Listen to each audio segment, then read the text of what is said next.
This is Foodie Call on the G1 podcast.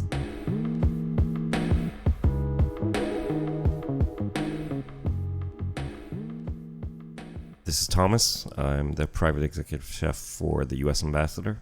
James, Windy City Pizza. This is Chuck from Cali Kitchen.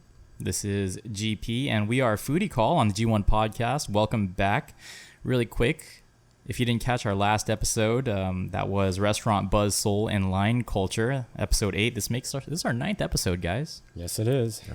That is a good. That's probably like 6 more than I would have given us initially, right? And most people. It seems like we have some people's attention though. If you didn't catch the feedback, the YouTube comments, there's one individual who really left some vicious comments up there, not only towards us personally, but also towards other commenters.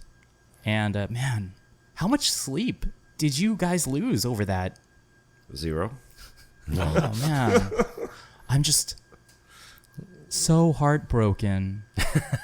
Oh well, I hope you're the one who gets the comment notifications. like that we didn't even know about it until you told us. So we were sleeping I like told you. babies until you woke us up. Yeah, and I actually found out that I was working in the cafeteria, but yeah, apparently. It was entertaining. Okay, yeah, we'll put up a link in the description. Also, if you're watching on YouTube, you can just click and check it out at the end. We'll put up the link at the end of this podcast. We won't bother you right now, but let's get ahead and move on to today's topic. Episode number 9, here it comes. It actually is inspired by something I put up, apparently, and Chuck feels a certain way about it. He's eyeballing me like mad right now. So shaking his head, why don't you go ahead and tell our listeners what you felt so passionately about that you had to put me on full blast, and you're checking your phone too. Well, I'm checking the phone. I'm checking my phone because I'm looking at an Instagram photo that you put up. oh, I thought you were looking for a quote. Yeah, I wanted to quote him with a punch in the face. No, okay. You have to give a link to your Instagram post or show this picture. I'll put it up on the YouTube if Yeah. you're watching from it. If you're not, if you're just checking it out via SoundCloud or iTunes or what have you, I'll put a link in the description. Actually, a link is not necessary, just a photo. Yeah, just they have to see this photo because You can imagine it. okay, so basically imagine a piece of sushi being held up by chopsticks, and there is What more. kind of fish? It's a salmon, but can you really tell when it's covered in that much mayo? It is And clearly a salmon. It's not clearly a salmon. It could be a rotten salmon for all you know. But anyway, so this is what he put. He put, "It's hard to find decent sushi, and for just $10 for the lunch set, this really hit the spot." So I'm okay with it hitting your spot. You can let whatever hit your spot whenever, ever time you want. And you can pay $10 and say it's a value, that's fine. But when you use the words decent sushi and you put a picture like that up and you're a part of a podcast called Foodie Call, that's on you, brother. And we're gonna shame you. We're gonna shame you till the day you die. Because this First is of an all, abomination. Why don't you hold it up to the camera, Yeah, right? And then this- I'll put it up as well, right? Yeah, just in this case. is an abomination right here. Okay, bro. First of all, you nailed the way I speak. So good. So good. That's exactly what I had going on when I wrote that down. And you know what? I knew that one of you guys was going to say something, but I didn't care because I stand by it. And this is really just how I felt. I went there and my friend and I, shout out to Sejong who took me there actually. We occupied the last 2 seats in this restaurant. It's actually a pretty popular place. And I stand by that, man. For $10, yeah, that is covered in mayo. But you know what? It was delicious. I actually removed some of the mayo. This is gonna upset you. I removed some of the mayo before I took the picture. Yeah, there was more, and Wow. it's got onions, right? To your point that it could be not the best quality. Oh yeah, definitely. For $10, what are you expecting, right? But for $10, I think I represent the majority of people who don't care. No, because you're from California. In California, we should have higher standards for sushi than because Californians. Wait. Before you go any further, this is the state that has a roll named after it. Exactly. California roll. It's a California roll. Okay, so there's fusion. How much actual fish is in a California roll? 0. 0. Actually, 1%. Maybe 1%, yeah. From yeah. the fake Fake crab. Imitation crab meat. Yeah. Do you need fish for it to be sushi. No. Exactly. But I also don't need fake crab meat. I know. But to say that this is decent sushi, that's a different thing altogether, brother. Well, so taking an Americanized sushi roll, that's California roll. That's fine. But you're not eating fish. You're eating mayo. This is the way There's rice and onions there too. This is the way. Let me tell you. This is the way I eat my bagels. Where I eat so much cream cheese, where I'm like, the bagel is an accessory to the crime, And basically, this is what it is. You're eating this gross sauce, and it could be rotten fish under there, and you wouldn't even know. Just saying. Did you rehearse this in the mirror before you came here? This is really pretty good. Okay, so that's how you feel about it. I have a feeling like no one's going to come to my rescue. No. So let's go ahead and get your comments out of the way. Thomas, what do you have to say? It's disgusting. Simple? Just plain and simple, it's disgusting. It's basically you're eating sauce with a little salmon on it. It was delicious. James. There were like 3 or 4 other rolls on that thing that you could have picked to take a picture of. Honestly, I looked at that and I tried to find something positive to say, and all I could think of was, well, it seems like that's a fairly high quality picture you took. Okay. Wow. Okay. And you refrained from commenting. I did. Yeah, good on you, buddy. Not letting me get to you like these two did. I think we're gonna have to actually take you to eat some decent quality sushi at a budget price. I would love to find out what that means to you. If decent sushi hit this guy in the face, he probably wouldn't know. He's like, "Where's the sauce? Where's the mayo? Where's the mayo? Where's the mayo?" He doesn't know if it's decent sushi unless there's like white cream all over his face. Okay, we're gonna move from that. That's the line in terms of the comments there. I'm sure that I'm gonna be living this down for quite some time, and I'll be defending it because, you know what? That picture. How many likes did that picture get? How many angry reactions? 0 angry reactions. Right. Let me Not including yours. Right? put a reaction to this right now. He's putting an angry reaction on Facebook. It's got like some 20 likes. There are some people who agree with me. But we are really just using this kind of, circle jerk amongst ourselves to frame this larger conversation, today's podcast, which is abominations of food, right? Something that all expats kind of have to deal with. If you come from a different culture, you got to deal with a lot of fusion food. I'm not sure how it is if you just kind of grow up with it. You might probably just get used to it. But abominations of food. What comes to mind, James, for you when we talk about that? Oh, for sure. Cheese back ribs. For sure. How can it not? It's got my name plastered on it. You're just giving the haters. You're justifying them. Well, We're yeah. not justifying them. You're I didn't validating them. even know what to make of the sign because there's a space between everything. So I'm like, what the hell is a cheese back rib? And then you go in there and it's this sizzling plate of mozzarella cheese that smothers these little tiny bones of ribs. Allegedly mozzarella. Right. Yeah. That have very little meat on it. And so even if you take the rib and you try to dip it in the cheese slides off. So you're like, how are you supposed to eat this thing? And the longer you sit there, the cheese literally burns into that sizzling plate in about 2 minutes. And it's got like wax paper on it, like as if that's supposed to do something. So you basically got to take a chopstick and start rolling it like you're rolling noodles. And then you take a bite of the rib and then you take the bite of the cheese off your chopstick. And apparently that's good. And the thing about it that always kind of disturbed me was like, these are two foods that just chemically do not seem to want to go together. Like there's no actual way to get the cheese to adhere to the ribs without doing that like Right. noodly spinny motion, right? Right. Okay, so that's one example. We're not going to be dwindling on that for too long. For me, it's corn and sweet potato on pizza. Do you guys feel the same way I do about that? I do. Okay.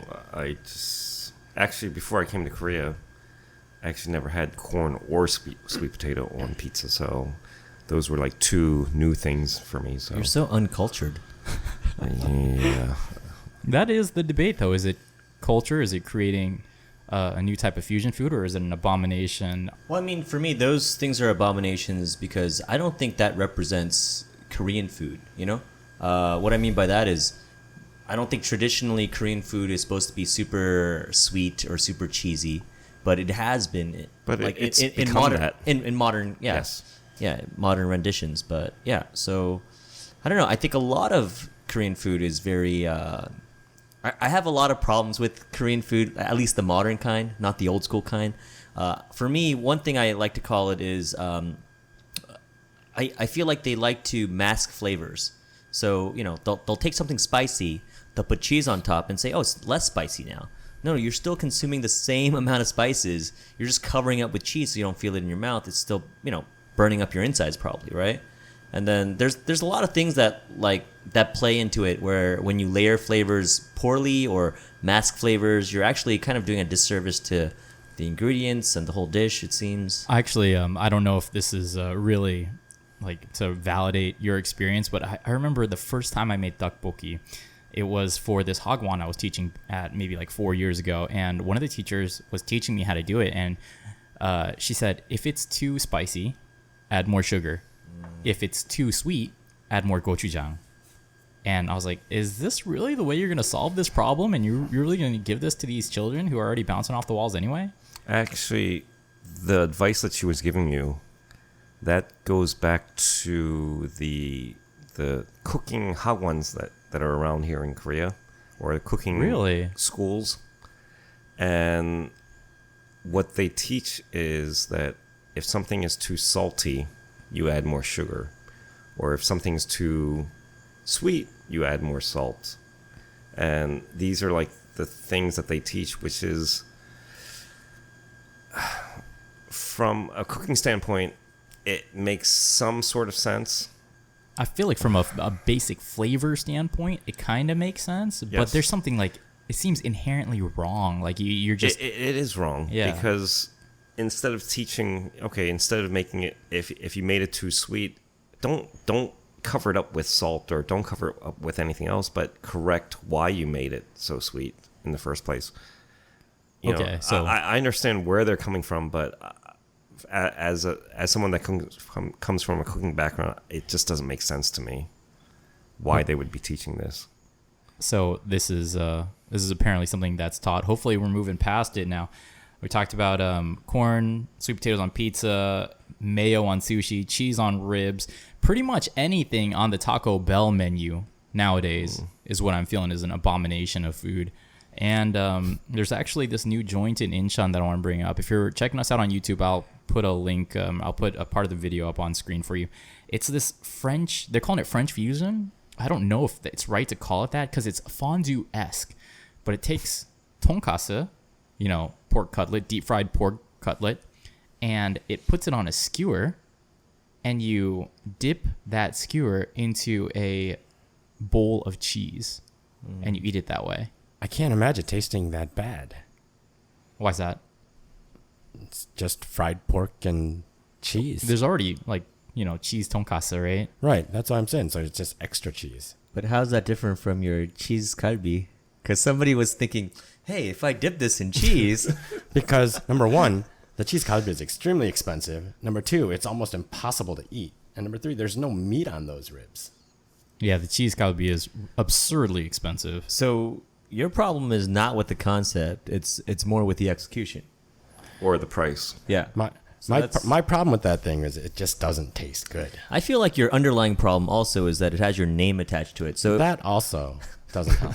Yeah, I feel like if we have a designer, a graphic designer, among our listeners, they should take James's face and put it on everything that he kind of doesn't like.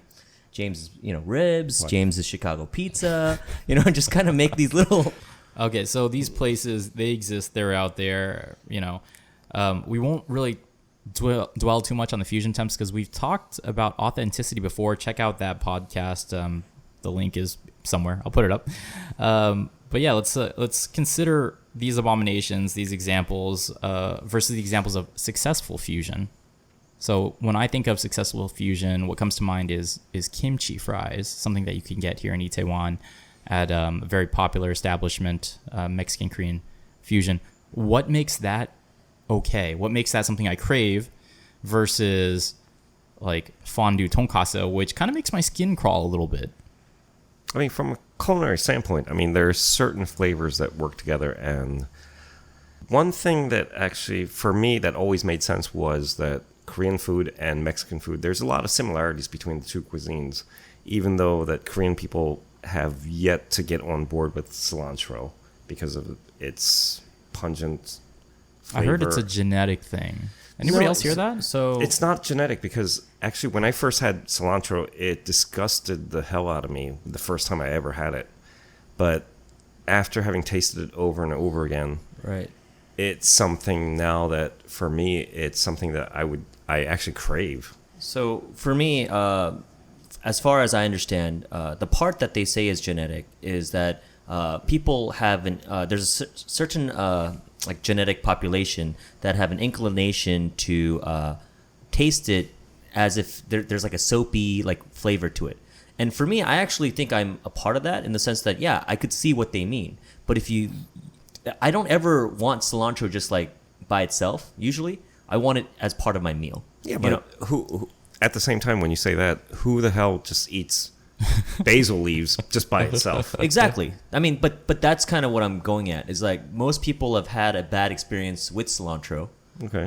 and they don't really give it another chance. I feel like most of the time when you have something that you don't like, it's because you had a bad experience with it. So it's really about maybe having different renditions of it or having it done. I mean, one of the things that But don't you think that cilantro is more of like coffee, where it's, or even like beer, beer, where, I think definitely, I where agree. it's an acquired taste. I agree. So, but then what I'm saying is, because of the way people view beer or coffee versus cilantro, I think a lot of people don't give it another chance after that first, first taste or whatever, right? That's an interesting point. I remember the first time I had beer and I thought it was absolutely disgusting. But I've never felt that way about cilantro. I guess maybe since I've kind of just grown up having it.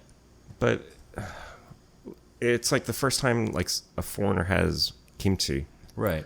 they can be disgusted by it. I mean, with the heavy garlic flavors but Even that, or like gennip. Like Yeah. gennip is an extremely pungent. Yep. Yeah, I get what you're saying here.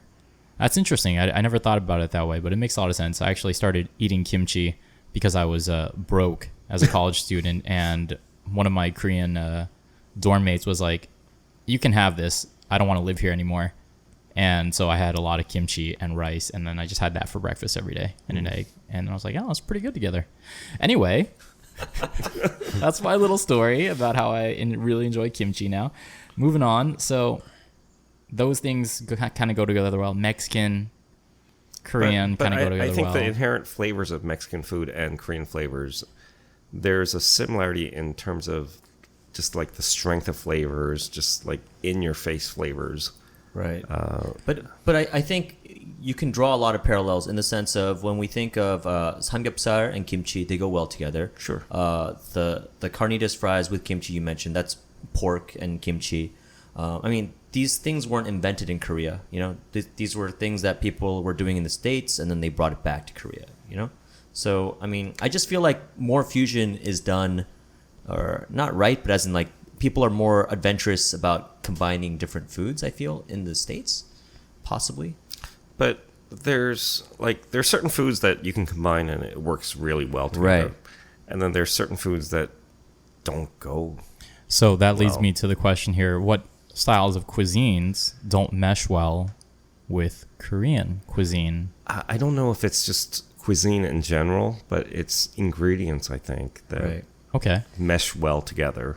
So when you mention the kimchi carnitas fries, you know, it's flavors that work well because kimchi is like salty, it's pungent, and it works well with French fries, which are in itself, it's just potatoes. So Yeah. it's a bland flavor to start with, so you need something to bring it out.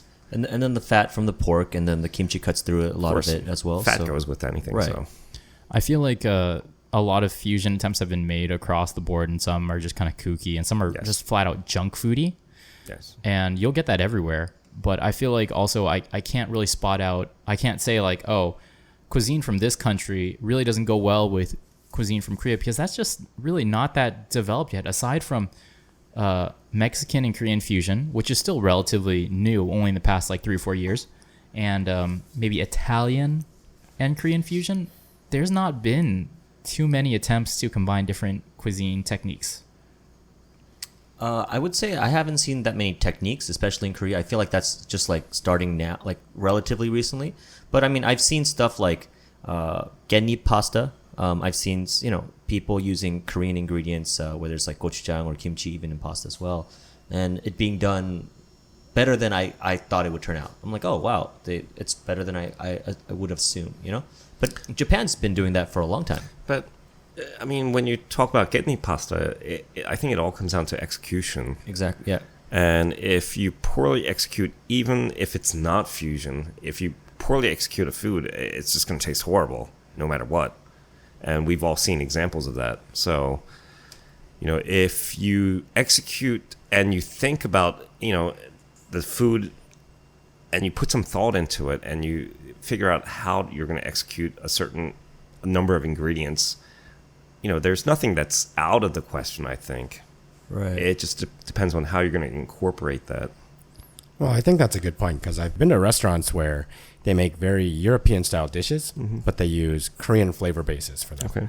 And those have turned out, for the most part, they've turned out quite well. I've also been to other places that use European ingredients and techniques to make Korean dishes. And it was a little bit strange because it tasted so Korean that it didn't feel like it was a European dish at all. And I think that was one of their less popular concepts because I think to the diners there, they were expecting something else. And it was just sort of like, hey, why am I eating a simple Korean noodle dish? And the chef sort of had to explain, we use all these different techniques. And it was more technique driven. And so it sort of needed to be narrated every time you ate it, which was sort of a pain in the butt too. I mean, it's just like music where if you can write the greatest song in the world, but if you have to explain it to the listener, it's lost. Right. It's lost. Yeah. Right. And it's the same thing with food. You're forcing someone to appreciate something Exactly. that they might not have otherwise. If you really have to explain a dish to a customer, it's not a successful dish. I mean, the customer should be able to get it. But I think a lot of Korean dishes are in some ways less accessible, from just a Western perspective. Like even something that I love, samgyetang, right? It's it can be intimidating for someone. You see like a half or a whole chicken, people like how am I supposed to eat this thing? That's kind of a natural question that some people have. Have you ever actually had to explain what samgyetang is to someone? Yes. No, but that's kind of That's kind of part of the appeal to me, though, right? There's a novelty in eating an entire animal in one sitting. Is kind of like, oh, this is kind of cool. I like this, right? And usually when I invite people to go get it, because they ask me, they visit Korea and they ask me what's my favorite dish, I always say samgyetang, bosam, and hotteok. Those are my 3 favorite things. I take them to that and they're like, what is samgyetang? And they love it. Right. Yeah. But one of the things about samgyetang is that when you see it, it can be intimidating for some people. You see a whole chicken, how do you eat this can be a natural question that arises because some people are used to getting dirty. I mean, we're all Asian, so we're more used to it than I think. But I think if you're coming from like a Western perspective, that's just like naturally you're like, how do I eat this? And so one of the things that I even thought about a lot before even coming to Korea, I was like, if I ever did a food pop-up in California, one of the things I wanted to do was I wanted to do like Korean chicken soup, because the problem with a lot of the Korean food is that it's really hard to like, what I love about pho? A lot of people say those 3 letters differently. Pho, pho, whatever, people say it differently, but when you see those 3 letters, it doesn't have a branding problem. You see the 3 letters, you know what you're going to get. Yeah. You're going to get a hot bowl of Vietnamese soup, right? With the noodles. And so it is a class of food all in and of itself. Exactly. Right. But then for me, Korean food has a big branding problem. Even in California, whether you're talking kalbi spelled with a K or a G, or the names are kind of and disembodied. kimchi itself is a banchan. It's Right. not a food that you can just have by itself. Right. Well, I guess you could, but that's not something normal people do. That's not something a restaurant will sell you, right? Right. And bibimbap also doesn't seem to have that drive. It doesn't seem to have that punch. I think bibimbap is trying to be like the healthy, sexy thing, and Korean government is pushing a lot of it. But maybe Thomas can help me with like my deconstruction of samgyetang in the sense of, for me, I feel like some of the old world techniques of how samgyetang is traditionally prepared, I feel like they should do things like a newer way. Where, as in, like, I don't know, if you cook the chicken like in the broth, you get all the you get all the flavors from the chicken into the broth. but then the chicken becomes a little bit flavorless. So what if you did the broth separately and you had like the chicken prepared separately, but you have, you fillet it so it's not like you have to piecemeal everything, but it comes out in a different presentation, Korean chicken soup basically. That is But interesting. it's like kind of like it's a modernized, re-envisioned chicken soup where people can have it and be like, oh, this is something I'm familiar with, but it's a Korean preparation of it. So you'd have all the like the nuances of the ginseng, and whatnot that would make it, like a Korean samgyetang.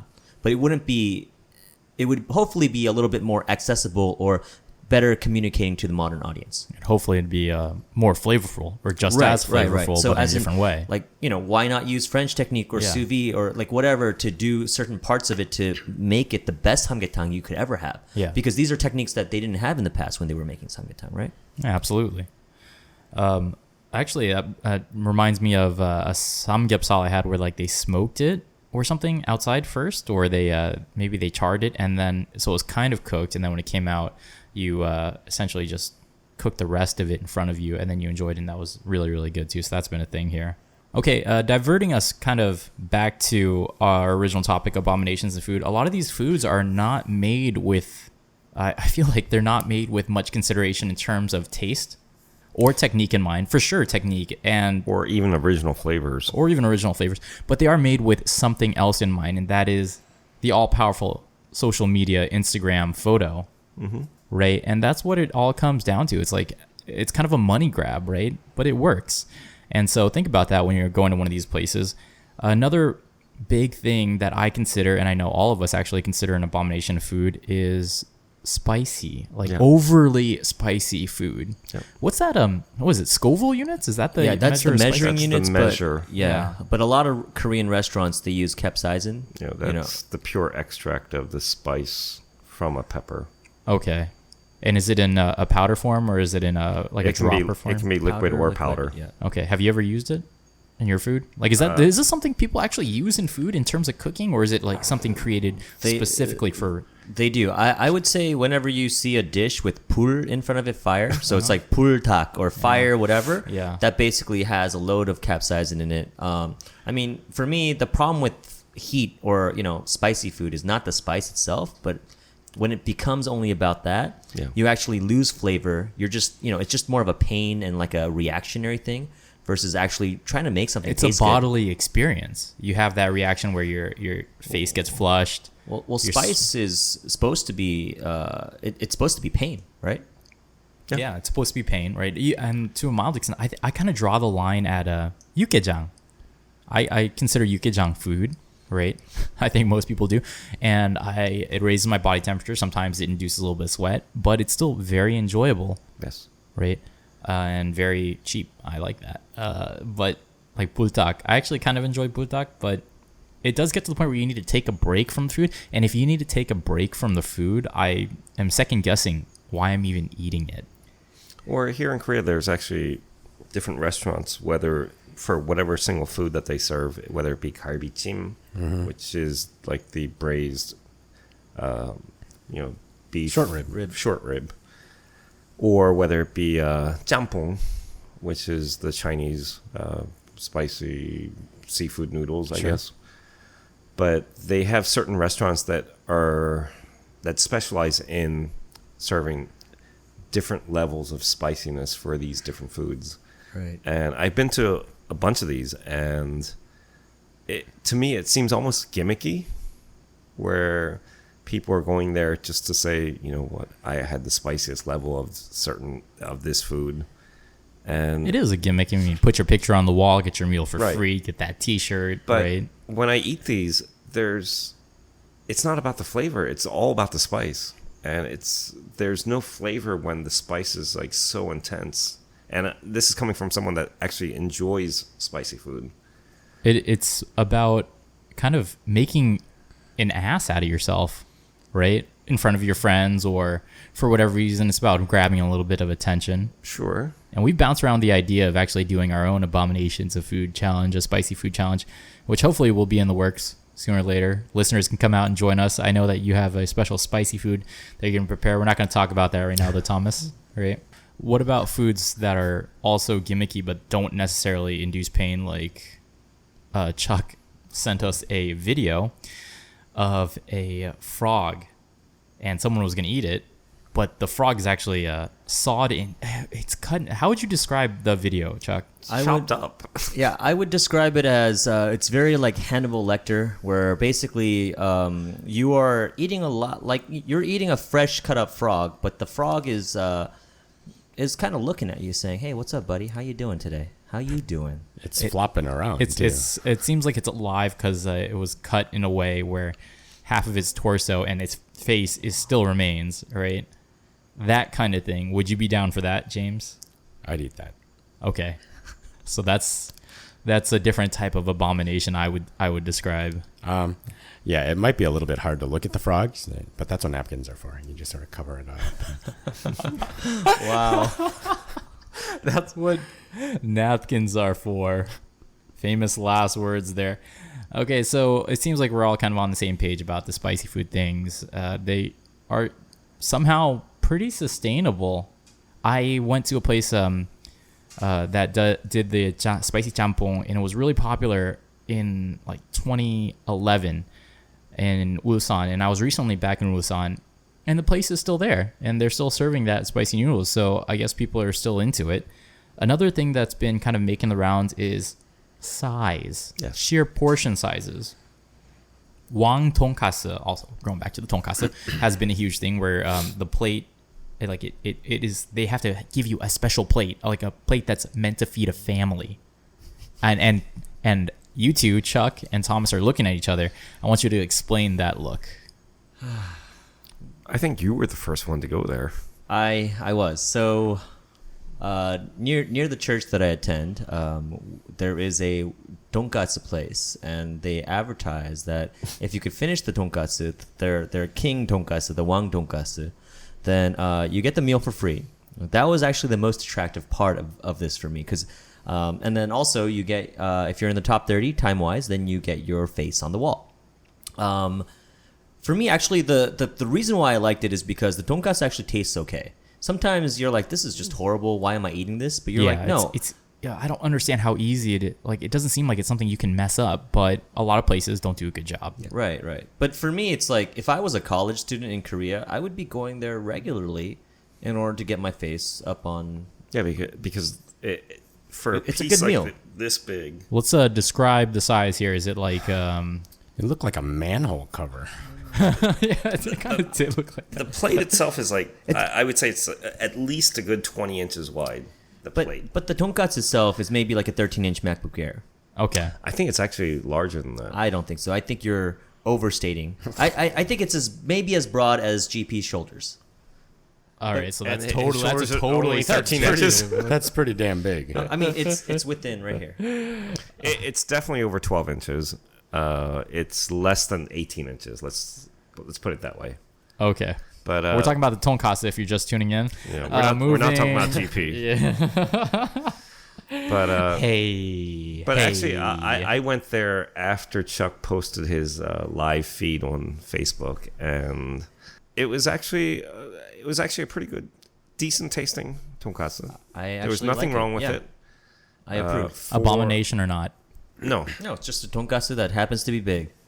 And it was tasty. It was, for me, it was like a good size.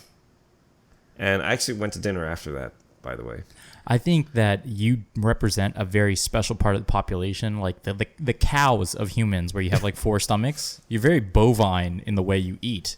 You know, the reason why I don't think it was an abomination is because the size was proper for me.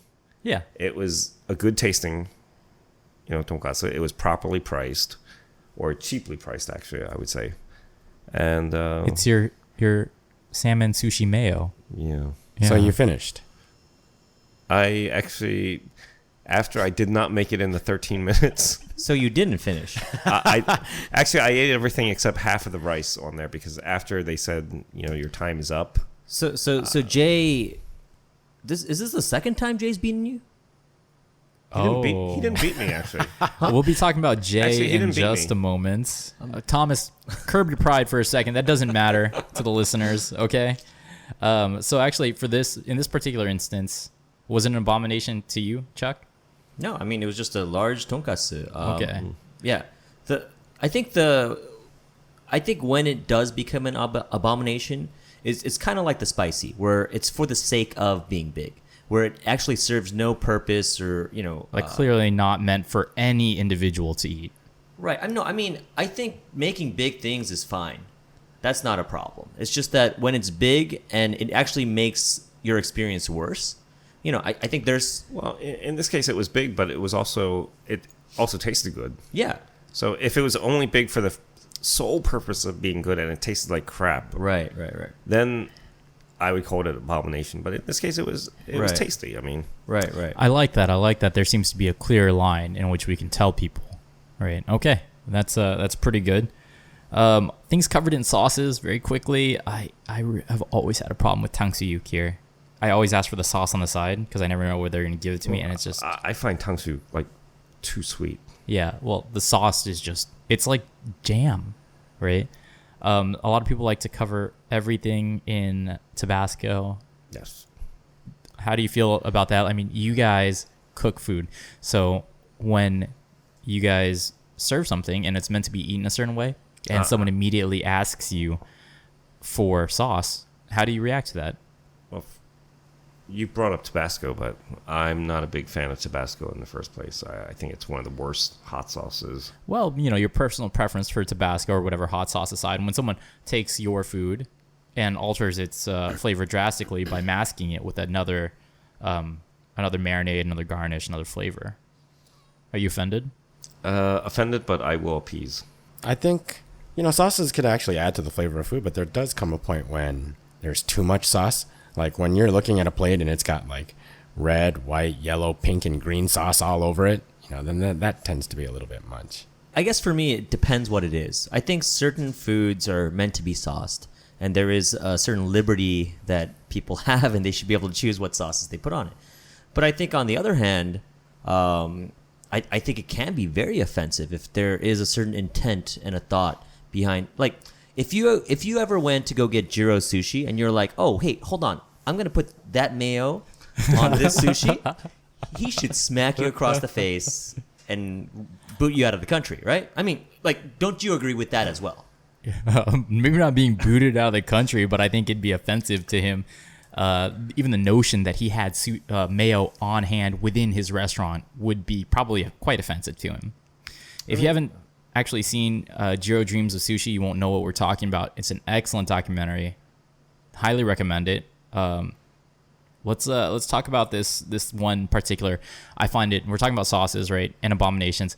This one I think you disagree with, Chuck, but I just find it totally nasty. Is the Costco salad, man. It is all sauce. It's ketchup, it's mustard, and it is Costco onions. Yeah, Costco onions Costco and kimchi relish. Wait, I think it's weird, but then I think I understand why they do it. Oh, okay. But I don't think it's something that anybody should condone. Okay, all right, yeah. Can you guys condone this? I can't even really understand it. But I do agree with the sense of, yeah, you should be able to make a hot dog your way. There isn't like... Yeah, but this is right, is I not, understand. yeah. This is different apart from that. Okay. Well, Yeah, you absolutely should be able to do a hot dog your way. There's actually nothing wrong with ketchup, mustard, and onions, if you think about it. Because there's a lot of people that actually put ketchup, mustard, and onions on their hot dog. Yeah. But I think it's just the whole social aspect of taking this much onions, this much ketchup, this much, and just eating it like banchan. Yeah, where you're actually measuring it out in Right. not spoons anymore, but pretty much cups. I think it's the social aspect that's wrong with that instead of the actual ingredients. Right. It's excessive. It's yeah. That's a good way to put it. But going back to the sauces, I mean, Chuck, if you ever had to cook, let's say, if you ever got in prime USDA prime steaks, like a ribeye, or even Kobe steak, and you were serving that to your customer, and your customer all of a sudden whipped out A1 steak sauce or requested A1 steak sauce, how would you feel about it? I mean, for me, it would just be like... Right. Big slap in the face right there. But I think it depends on what kind of a steak place you are, right? And I think Well, it says it all if you're serving USDA prime or Right. Kobe steak. I mean, That's true. And I think that's why I don't usually serve steak that I cook with sauce. Because I think there are steaks that, I mean, if I'm having a steak in Vegas for $3.99, I'm putting A1 on it. You're getting a pretty steak at that price point. No, but for $3.99, you're just like, okay, what the heck? I'm just, Yeah, you accept it for what it is. It's 4 a.m. right? in the morning, and I'm having steak and eggs, right? So I think it just depends on the context for me. But yeah, I do agree. I think if you have a good piece of steak, you don't, or any good ingredient, you're like, don't mess it up. Don't mess it up. When you don't want to mask the flavor of the beef at that point with a sauce, no matter how good the sauce is. I think. Right. So I mean, actually, this restaurant that I know called The Playground in Orange County, the chef he shipped in some really crazy wagyu, and he's like, this is how you know it's real wagyu. There's a certificate you get. There's a snout print, whatever, right? But I'm like, so how do you cook something like this? And he basically said, don't F it up. He's like, don't do so much. Don't try not to let the ingredient shine because it's just that damn good. So that's just kind of what I stand by. You were talking about some food that you don't mess up. There's a lot of deconstruction or a lot of criticism of all these different types of food. We call them abominations, but there are certain things that they seem kind of like an abomination at first, but are kind of new classics, like the California burrito. For those of you who don't know what a California burrito is, it is essentially a burrito with it's generally carne asada, right? Yes, basically a California burrito. I feel like are you coming at me because of the sushi thing? No, man, I I'm just love kidding. California burritos. Yeah, so California They're burrito is amazing. basically carne asada marinated steak. Instead of the rice and the beans, you have the fries. That's the biggest thing that's different. And then it's pico de gallo, guacamole, and cheese. Yeah. It's super simple, but it's one of those hearty Californian classics. Yeah. So are we here in Korea, as it is now, do you feel like we're actually making our way towards these new classics, or are things just for Instagram? Are they for the sheer shock and awe? Are they disgusting, and should we just stick to what we do well? I feel like basically the question or what you're saying is just dividing the line between good fusion versus bad fusion. Well, are we making our way towards good fusion by trying out all these things, or is it just... Honestly, I feel most of fusion, why it gets a bad name is because it's done poorly. Yeah, and I think there's very, very little thought put into it at this point in Korea. Well, it's a lot of you should throw at the wall and see what sticks. Exactly. Right. But I think Korea has good food in its history. I don't know why I don't know why they don't use that to build onto their future. Especially in trying out fusion things, like whether you're talking about doenjang or different things. Here's the thing, that when you actually consider cooking fusion, in order to give yourself the best chances of making something that's actually good or proper, you actually have to know thoroughly the ingredients that you're working with, and you have to be intimate with those ingredients. And a lot of the Korean cooks or chefs that are making these fusion dishes, they may understand the Korean part of it, but they have absolutely no idea of the Western part of it. And when you're, and this is why over the past 10, 15, 20 years, we've seen crappy fusion where you just slather like doenjang or gochujang over something, and you get these just, abominations. I mean, to me, it takes very little thought to do that. It's like taking fried chicken and putting a gochujang sauce over it and calling that fusion. I mean, there's very little thought into that. It sounds like something a child would come up with, quite frankly. So once you start understanding the ingredients that you're working with, and you know how these ingredients are going to incorporate with each other, that's when you start getting into the smart fusion. And I think it's going to be at least probably another 10 years before we start seeing anything worthwhile. I feel like even that's optimistic. Yeah. And if you're talking about Korean fusion in the West, people in the West generally don't have a very firm grasp of Korean ingredients either. But hopefully that's all kind of moving forward. All right, we are going to end on that note. Actually, let's end on this note. James, you mentioned something interesting earlier. Throwing at the wall and seeing what sticks is what you said. And this is not quite that. It's an elevated form of that. 2016 seems to be the year of the restaurant pop-up. And I'm seeing all these interesting types of food. People are taking more risks. Why do you think that is? I don't think it's a lot different from different trends, but recently it's become really trendy to be a chef, right? And it's sort of like it follows different occupations, but that It's seems to getting be a lot of coverage on TV I too. mean, that seems to be very on trend these days. And when you think about what happened a couple of years ago, a lot of people sort of quit their old line of work, and then they all went into the food type of business. But as you sort of know, the turnover is fairly high. Especially here in Korea, restaurants do not stick around. I won't even, generally, unless the food appeals to me personally, I won't even try a restaurant that's in Itaewon unless it's gotten like 6 months in or something. I mean, even trendy restaurants go out of business after a year and a half, 2 years. Yeah. So if you're not good, you can imagine you're not even going to last a few months. And so there's a lot of places that are going out of business. But at the same time, there are a lot of new startup chefs that want to have a restaurant. And so this is a really sort of good time for those two to sort of get together and run pop-ups. It's like, hey, can I use your space for a little while? And they're like, yeah, no problem. Just let us sell drinks. And so you see a lot of pop-ups these days. It's become a really good environment to do pop-ups, a very low-cost alternative to opening your own restaurant. It's an interesting way to actually drive attention to the existing restaurant as well, because then people have to come to the existing restaurant or space, right? Windy City Pizza is run up until now, has pretty much been an extended pop-up. It's been an extended pop-up. And there is even a company that's sort of like the Airbnb of pop-ups. Their sole job is to go out and gather clients on both sides. Oh, really? Aspiring restaurateurs and restaurants that are sort of hard up for business, and then they connect the two together. And there is something for me as a layman, there is something about a mystique, something about a draw of a pop-up. Maybe it's the exclusive time window.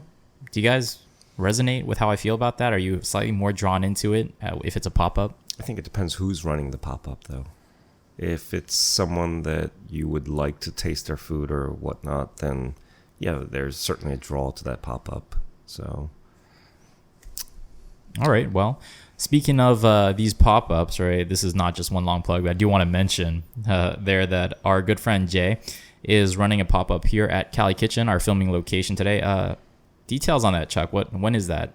It's going to be this upcoming Sunday. Sunday the 4th. Yes, Sunday the 4th, September 4th. What time is it from? Is it all day or? It's going to be from 5 o'clock until we sell out. So it's probably not going to go that long because I'm just guessing. Hopefully we get enough people in early. Yeah. Basically. Yeah, hopefully I can get out of here. Exactly. So. If you want to come and meet Thomas Rhee. And I will be helping out Jay in the kitchen. Yeah, and he's serving. What is he serving? We're going to be having roast beef sandwiches. So we're going to slow cook off some roast beef. And I don't want to give out more information than that, but it should be good. It's pretty simple. I mean, if you don't know what a roast beef sandwich is, just think Arby's, but it's actually good. And I like Arby's. Wait, James likes Arby's. I love Arby's. But that's like saying that's like McDonald's. I mean, I understand, but that's not the, this is hopefully a better expression of it. This is, if you like Arby's, That's you'll true. love this, is what we're saying, absolutely. right? Okay. And I think we've all gotten to test it, except for you, right, Thomas? I have not tested. The only thing I've been doing is basically guiding Jay along with the technical aspects of it. So he's your Anakin Skywalker, and he's gonna hopefully slash you. Right? Hopefully he doesn't turn over to the dark If you're side. interested, we'll post the information, and you can actually take a look at the sandwich on Foodie Call's Instagram. We'll put the link in the description. We'll also put the image up right on the video if you're checking us out on YouTube. If you are checking us out on YouTube, throw us a like if you enjoyed this edition and a subscribe if you loved it. Next week, we'll actually be chowing down doing a Facebook Live video, so make sure to like us on Facebook to get a hold of that. Thomas is like grinning his grin. Why? What are we eating, Thomas? That's a secret. It's a secret. You want to give us some hints? No. No hints. No hints. Okay. But it will be controversial. It will be controversial as pretty much everything with Thomas Rias. We'll drop some hints next week though. So I feel like that's too big of a hint already. Is it? I don't know how many controversial foods there are. Well, we could be eating a wild lion. I mean, that's true. Oh my gosh. Okay. Last week we did our very first Facebook Live at plus 84. Yes. Does it get the foodie call thumbs up? I actually went separate of you guys. So, Yeah, because you actually have a day job. I have a life. Oh, that was low. But Because we didn't invite you. So what did you think? I only had the banh mi, and I actually had all of the banh mi on the menu. There's four. There's four. So you, four. You There's had four. four sandwiches. I had 4 sandwiches, and I definitely had a preference over one over the other. Overall, actually, I found it pretty good. Actually, I actually enjoyed them. Overall, I thought it was one of the better banh mi's that you can get here in Korea. If you would like to know what James and Chuck and I thought about it, you can check out that video. It is on our Facebook. But for this particular edition, I'm GP. I'm Thomas. James. And Chuck. We'll catch you guys next time. 이번역은 사당역입니다. 내리실 건 왼쪽입니다. 잠시 뒤